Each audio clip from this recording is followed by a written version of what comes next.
this is T-Dog. Welcome to Blockast, Ep.2. What's up, guys? It's Sick Vic. What's up, fellas? This is Michael. It's a pleasure to be here today at the Blockast podcast. Good afternoon, my guys. My name is Edgar. Welcome to be here. All right, so today's topic, we're going to be going over personal struggles. You know, everybody want to know our personal struggles. And I feel like Edgar is one of the main persons on here that had one of the worst struggles that I believe. You know, when I heard his story, I feel like the world out there should go ahead and hear, you know? Hell yeah. Hell yeah, my guys. And it's something really like, it's something personal to me, but at the same time, I want to share my story, you know, so people could understand that not just, they're supposed to feel like it's upon them, you know? Everybody goes through something. It's just the power of overcoming it. Overcoming it and connecting to the public, you know, letting them know we're going to be pretty much talking about rawness, right? And everything's going to be raw, and 100%. And they're probably going through the same shit Edgar was going through, you know? Yeah, you know, somebody probably out there want to hear the same thing that Edgar is going through, that, you know, people could overcome the same thing, you know? There's hope out there. And if you guys could relate, someone out there can relate, you know, just continue watching right now. And we're going to get to it right now, my guys. See if you get inspired, too. We're going to overcome it as well. So to kick it off right quick, I just want to know, what was one of your personal struggles, like the strongest struggle you had to overcome within the last couple of years? It was addiction, bro. Like, that shit was something really, really tough. What kind of addiction? When you say addiction, we want to, like, get there's gambling addiction. In my case, there was a couple of addictions that were summing up together to make one whole, like, strong type of pain, you know? It was mostly like self-confidence and drugs. Okay, so what led to drugs? Yeah, what kind of drugs and what led to two drugs? Well, I started a while back. I started to smoke weed, right? But next thing you know, it switched up to something different, bro. You wanted to get a different type of high. You know, you wanted to understand something higher. Like, you got bored of that, so I switched up to cocaine. But that was the day I fucking regretted, bro, touching that shit, dog. Like, I regret touching that shit. And is it something, fool, that you're like chasing the high, or is it most likely you trying to run away from the problem? Nah, what I was trying to do, I was trying to cover pain with that. And when I was going through pain, that was a blanket of comfort that I was trying to use. So you used to run that as a solution to your problem. It was a solution to cover up my pain, you know, but I was using it as a blanket. If you don't mind me asking, what kind of pain were you going through that made you take these kind of drugs? It was house problems, you know. Our jobs was lost, so we were at home. I ended up going through a big ass accident. I don't know if y'all can see, but that shit just switched up my life upside down. That little finger. That's a magic finger, but that shit flipped my world upside down, my guys. And then, you know, trying to struggle to be a good father, to be a good partner. And nah, bro, that shit was just not cutting it. Do you think that your addiction had a huge part on that? Like, for everything going sideways? I think it did. So, it made it worse. Okay, so you was trying to, let me get this straight. You was trying to block the pain off with using drugs, but at the same time it was fucking everything up for you? It was making it 2 times worse. But in my head, when you're using drugs, my guys, you gotta understand one thing. You push everything to the side, bro. Your drug becomes your fucking partner, bro. Your drug becomes your mind. Your drug becomes like your fucking soulmate. Were you ever like feeding for the fucking drug? There was a point, bro, that I was doing it every day, bro, for like a week. Like, I was going badly, bro, but I was still I don't even know how I'm able to survive, bro, without ODing. And that's something that I wanted to ask you, fool. You know how you saying you were going through a struggle, right? Isn't a drug addiction expensive? Oh yeah, best believe it's expensive. I was spending like $700 a week, bro, on just on snow blow, straight blow. So you were laid off, but you still had you were still able to manage $700 a week. I don't know how I did it, brother. I don't know how I did it, but for some reason, that's how all my savings just went out the door. Look, imagine you were still coming up with the $700 a week to do your drugs. Imagine. That must have took persistence and determination to come up with the 700. So imagine if you was to focus that same determination and everything you used to do to get that money for the drugs in our business. You know how that'll blow up our trucking business. So we need that same kind of energy, but in a positive way. Exactly. Yeah. Instead of feeding for the drugs, you gotta feed like for work. You know, to put that hard work and dedication in it. Hell yeah! And you know what helped me out a lot, brother? Changed my fucking switch upside down. Going to jail, my guy. As soon as I came out with my motherfucking thunder speed, bro. I came out hungry to work, bro. What happened in jail? And why you even went to jail? You know? First of all, It's a long story, so I cannot speak too that's- much about it because it has to do with my partner. Just talk, just kind of briefly like. Put it like summarize this. Put it it. like this. I went to the wrong house at the wrong moment to supposedly see my son, and keep in mind too that I was still battling drug addictions, right? So something just clicked on my switch. Next thing you know, I see like 100 cops outside, bro, with the tanks, the chopper. Edgar, come out! Like, what the fuck? I am outside, bro. What you talking about? So they caught me with burglary charges and some other bullshit. But hey, man, you know what? When I was in there, bro, I was stuck just in a cell, just thinking to myself. And that's when I started realizing, you know what? I gotta start thinking about myself and self-healing, bro. I'm only fucking up my own self, dog. I was digging the whole soul down deep that the ladder that I had was not even close to taking me off from there. So just imagine that, bro. Shit. Just imagine that shit.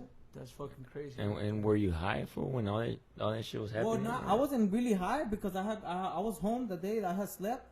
But what I'm assuming that there's so much in your system, bro, that it's still running through it. You know, it takes time to actually self clean yourself, bro. And when I mean self clean, like you need at least 2 months, bro, so your body could cleanse out. How you feel like you are cleansing, like detoxing off of that right now? Like, how do you feel right now? Well, I started drinking teas. I don't know how I remember every time I was telling you yeah. tea. I started drinking teas. And don't get me wrong, bro. Was Sometimes- detoxing hard to do for you? Yeah, bro. Yeah. Trust me. There's times Hey, that do I you- shake. Do you like, still crave that shit? Not no more. Honestly, not no more. Because the only thing that's been keeping me motivation is reading books that my boy T lets me use. Sometimes, you know, he sends me little thing motivation. I keep myself busy, either on the trucking business, either I'm doing something, but I try to keep myself busy now. Word on the street is that you were playing with the Caldito in And the LA County. This one. Nah, eso sí, no me metí, la neta, güey. That's something I didn't go that far, you know. And I'll be straight up, bro. Maybe in my youth I was popping pills and shit like that, you know. And- But I never went to that Caldito shit. Fuck no. Edgar, and I want to touch a subject, right? That it's gonna be hard for you to answer, but I was there that day when my boy T Dog received the call, and pretty much you were thinking about suiciding yourself, right? You were there where you had a gun with you that day. Oh yeah, that shit. Well, it wasn't a gun, just in case y'all fucking people are watching out there. But anyways, I think honestly, bro, to be honest, that person wasn't really me, bro. I don't really consider that person that I was, because I know what I am, and I know what I'm capable of, and I know what my self character is. The only thing that I did, that drugs broke my character, and they broke the person that I was, bro. Damn, so the drugs made you suicidal. Well, I don't know if they made me suicidal, because I don't have the same thoughts as before. And I never really actually been through those thoughts before, bro, to say I want to kill myself. But that day, I don't know what happened. But technically, I didn't want to kill. The only thing they said is because I told the cops that I'll go at it with them, and they say that's suicidal. I don't know if that's true Hey, or not. Tito, how did you feel receiving that call? You know, to be honest, it was me and my boy Mike. We was coming back from the gym, and I get a FaceTime call with my boy Edgar. You know, at this time, we was already pumped up. We was off that does that day too, huh? We was late already, and my boy just FaceTime like, "Hey, my boy T Dog, you know, that's it for me. You know, take care of my kid." And I think you had recorded it, no? But Nah, it was just like that day we did a screen record because I told you that you were gonna be the last phone call yeah, in his imagine, phone. 'cause in my head I was thinking like, damn, this fool really is gonna kill himself. Like, what the fuck? And I even got mad at this fool. I was like, hey, my boy, you better knock you it off, did, you nigga. did. Stop being a little. I don't want to say it because I just told him like, stop being a little bitch. I Yeah, was like, no, my that's boy. fucking raw, bro. I told him, hey, my boy, you gotta knock that shit off, my nigga. You on our team now, so stop being a little bitch, my boy. Deal with that shit the way like man do. You ain't gotta Straight do the all fuck that. up. Straight the fuck And up. after that, you know, we didn't hear from him for like a week or two. I guess you went to jail. Yeah, or like something. 3 My weeks. boy started playing with the Caldito. Negative, bro. I Hey, started hey, pumping Tito, in there, what's bro. Caldito, my boy? For To those be honest, I don't even know myself. La but that shit cucharita, just la sound funny. cucharita. Yeah, me neither, but it sounds funny. Nah, I don't even know what that means either, my guys. I Stupid. Mike, well, what is Caldito, bro? Is that like heroin or something? That's like a nickname, right, for heroin. Oh, Yeah, that shit. sounds tough. You know, it's something very strong that inmates use in there because I feel that they have no way out. It's something that they use and they could pretty much just forget about their problems for a couple of minutes, couple of hours, you know, while you're in there. Something But, to distract themselves? Yeah, I mean, I never did it myself, but you know, I seen some of the homies go through the they be down. acting stupid off that shit, huh? Yeah, bro. It's because those That's shits are no crazy. joke, bro. Well, I never did that one though, but I mean, I could see what that certain drug that I was taking was doing to me. You know, imagine something else. And for the people out there watching, my boy, like I want to know, like, what helped you overcome all that? Like, if you was to sum it up right quick, like, what helped you? I know you have a son, which is your purpose. Yeah. I know you do everything for your I son. love my little boy, bro. That's my So- little son. So Alright. other than that, like, what helped you, like, because there's probably people out there that don't have kids and stuff like that, and they have an addiction. So what would you suggest for them to do or to cope with them For having that an people addiction?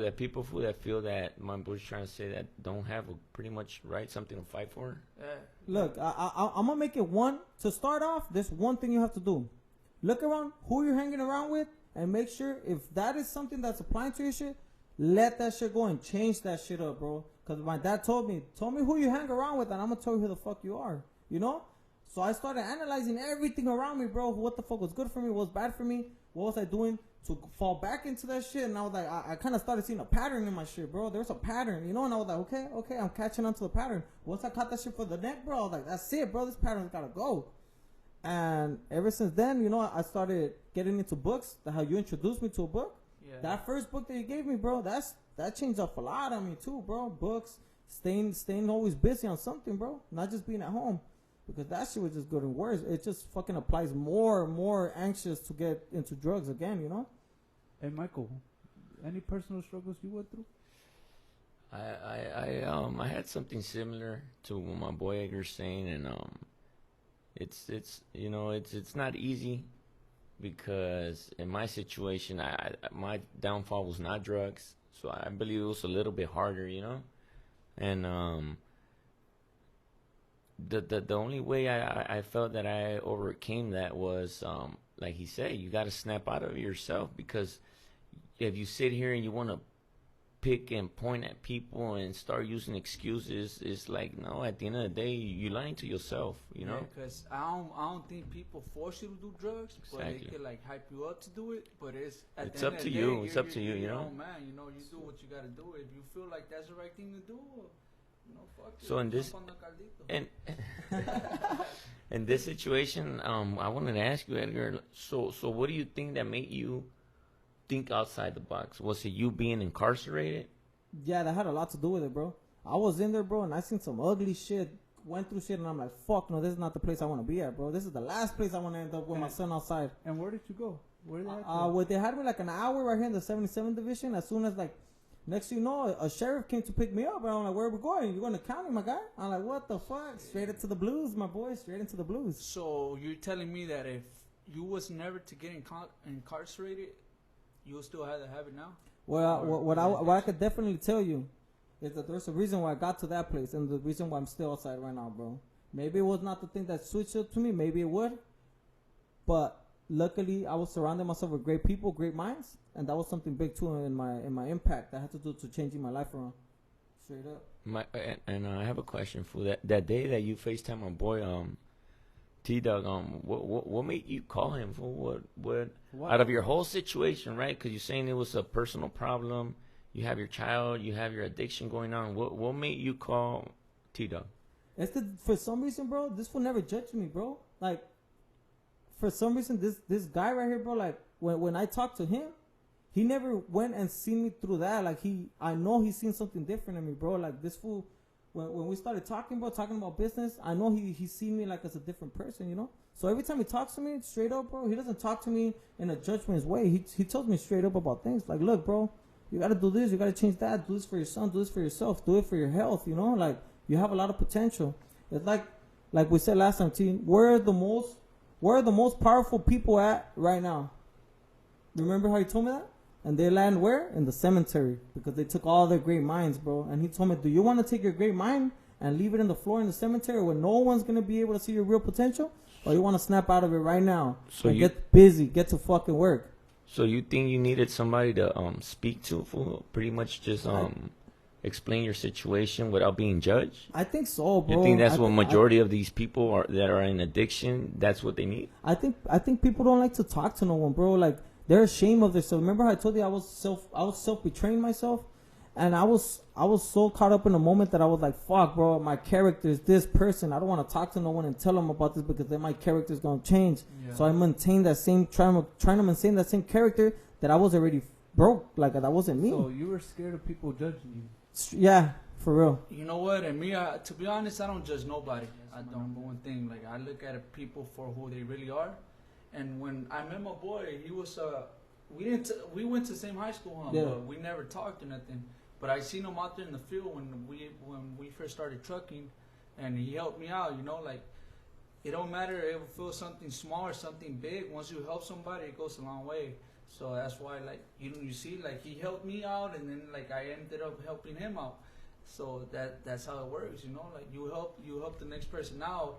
God's looking at that, and later on he'll work it out with you. And tell us a little bit more, my boy. When you were telling me that that when you were talking to him, he was telling you about his experience, right? That you had your own semis, you had your own company running, you had your own drivers. Yeah, we used to do owner operators, bro.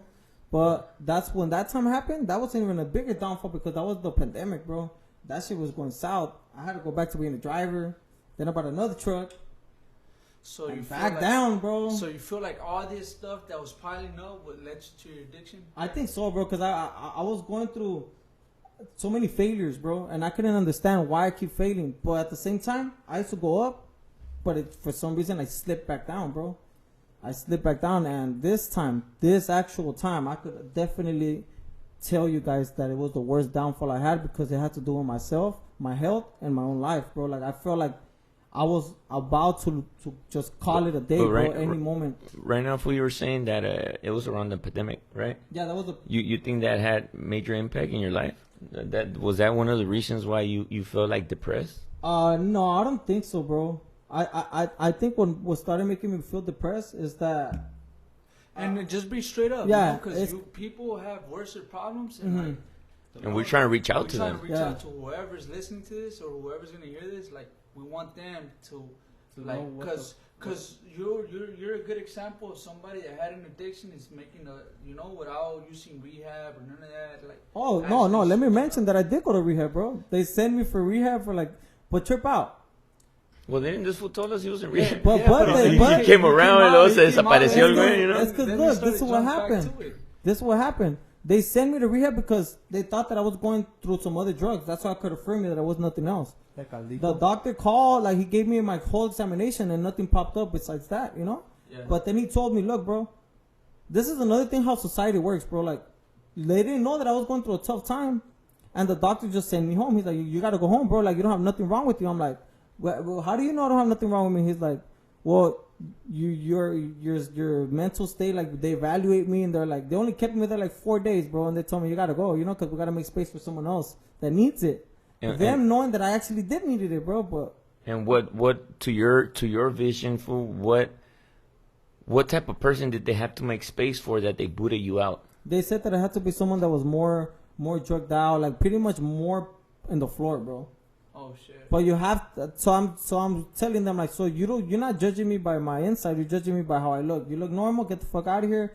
Si te pasa algo, pues that's on you. We gotta make space for someone else. And I'm like, but that goes back to being mentally strong again. Like, the doctor saw you and he thought you were normal, but you were normal. That's all in your mind, I believe. Hey, that's true too, bro.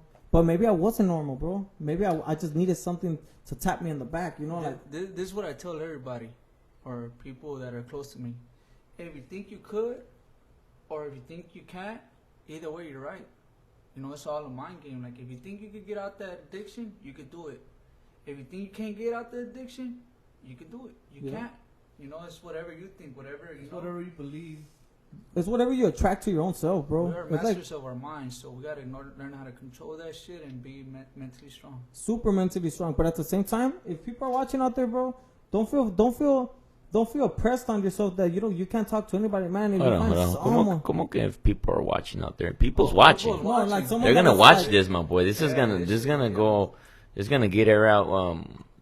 We're still on the same program, right? Yeah. Yep. People are gonna watch this and they're gonna see, like, fuck, they probably get inspired by this shit. And it's be like, fuck, bro, it's true, bro. All right, so we kind of running out of time. Edgar, in a quick little summarize, like, how you feel now? Like, Oh, how you feel now? What are your plans? And like, where you think you're going? Okay, to sum it up, bro, how I feel right now, I feel grateful, bro. I feel happy. I feel wonderful, bro, because I learned how to manifest great positive things into my life that I'm learning from all of us. You know, every day that day by day passes, I wake up with a positive attitude. I don't wake up depressed. I don't wake up thinking about my past. I wake up thinking about the future. So what I'm trying to do now, the next goal is getting the freight business to get up to a higher level, getting this podcast, getting to a higher level, and get back into my dog game, bro. And hopefully, well, God knows what other experience we'll get and other networks. Keep going, bro. Like my boy says, KG. Keep going. Keep growing. That's right. And those watching, whoever got any questions from a boy, feel free to ask, or any you know, if he can help you in some way, just go ahead and Just drop the comment, and the YouTube channel's up and running already, right? Yeah, YouTube channel is the running, Blockast Instagram on running, YouTube. TikTok's running. So there was just a quick, you know, we went over 10 minutes, but you know, I felt like this topic needed to get addressed. But we're gonna keep continuing with some fire, you know. Yeah, bro. And thank you guys all for having another day of being here. And you know, I appreciate you guys' time hearing me out too. No, thank you for sharing your yeah, story we with appreciate us. you, To the my public, boy. you know, you don't know how many lives you might save with this. You know, we never know how far this will go. But once again, my boy, we're happy to have you here, fool, and you know, like open up like that, because it's hard. It's already hard for us to sit here and sit in front of these cameras, you know, and for you to sit here and be able to open up. It takes courage. Yeah. You know, courage that somebody else don't have that can help the other man. So you know. But It's all for a positive attitude, and hopefully we all get to learn a little bit from my story, man, and hopefully it reaches out to the people that really need it out there, the ones that are suffering, you know, going through some shit. And I hope your life could switch upside down just the way mine did. And this is from a man that had everything, guys. Like I said, he had semis, he had his own workers, he had his own trucking business, everything, and he he had his own dog business. He had a family, Yeah, everything, bro. and everything. And now, I even you lost know, my house. Lost his house, you know. And now my boy's still strong. He's here with us now, and he's part of the crew, you know. So We're moving forward, my I guys. see my boy Edgar on the streets, he'd say, "What's up?" You know. Hey, that's yeah. yeah, so But- that was Edgar's story, and Just- later on we're gonna jump to my boy Michael. He got a story to tell. Stay And from tuned. there, you're gonna hear all of our stories, man. Stay tuned. Stay tuned, my guys. Stay tuned. Stay positive. Stay hungry. And Let's remember, get this subscribe. Don't forget to subscribe the button, like, share. Follow us on Instagram. Make sure that way you guys stay updated with every little Exactly. Yeah. things we got to So say. go ahead. That sums it up, fellas. And we See should- you we guys should- on the next episode, episode 3. Episode 3. Episode Didn't earlier you were telling me, phone number, we're gonna have a special guest. Oh, so we're gonna have a special guest. don't but burn them out We're yet, not but gonna say the name yet, but just know we got a surprise for you. somebody Some fire. very known around here in the streets of South Central LA, Fire. right? Born and raised California. in South Central. No. But stay tuned, fellas. God bless you guys, and Have a blessed day. Have a blessed day, my guys. God bless you guys. Keep going. That's Peace. right.